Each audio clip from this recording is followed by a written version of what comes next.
Tommy Rees's Notre Dame career is officially over, and I've heard from more than a few Notre Dame fans who are thrilled by the thought. And why? For much of the last 4 years, Tommy Rees was judged by fans for what he didn't do instead of what he did. And upon further review, we've got it all wrong.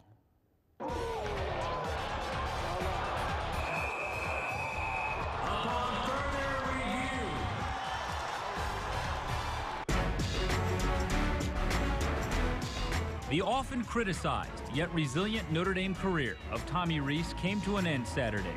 Appropriately, I think, with a win at the Pinstripe Bowl. What we should remember about Tommy Rees's career isn't easy to answer. The kid who was once booed on his own home field or referred to as Tommy Turnover, he's the same guy who won 74% of his games as a starting quarterback. And that doesn't count the 2 games he came in and won during the second half of 2012 when Everett Golson went down with injury. Which got me thinking, way too much of Rees's career has been spent being compared to Everett Golson. I understand why. There's plenty to love about Golson's game and enough not to like about the way Rees played at times, particularly when it came to those turnovers. But have you ever stopped to think what life would have looked like at Notre Dame the last 4 years without Tommy Rees? When Dane Chris got hurt during Kelly's first season, a freshman Rees went 4-0, leading the Irish to wins at USC and in the Sun Bowl. With all due respect to Nate Montana, it's a losing season without Tommy Rees. Without Rees's second half heroics against Purdue and Stanford, there's no BCS title game last year. And Rees totally bailed the Irish out in 2013.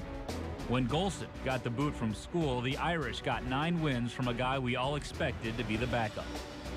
Brian Kelly won 37 games in his first 4 seasons at Notre Dame, tying him with Lou Holtz and Dan Devine for most in program history.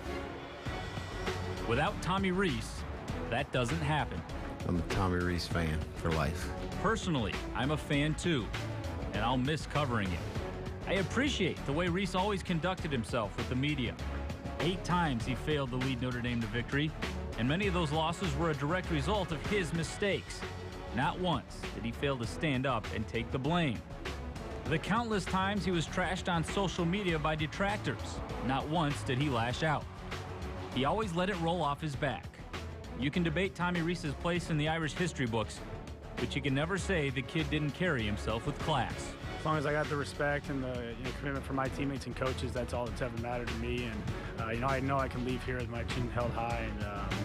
And I love the game of football, and it's pretty special to start at quarterback at Notre Dame, and that's something I'll hold with me for the rest of my life.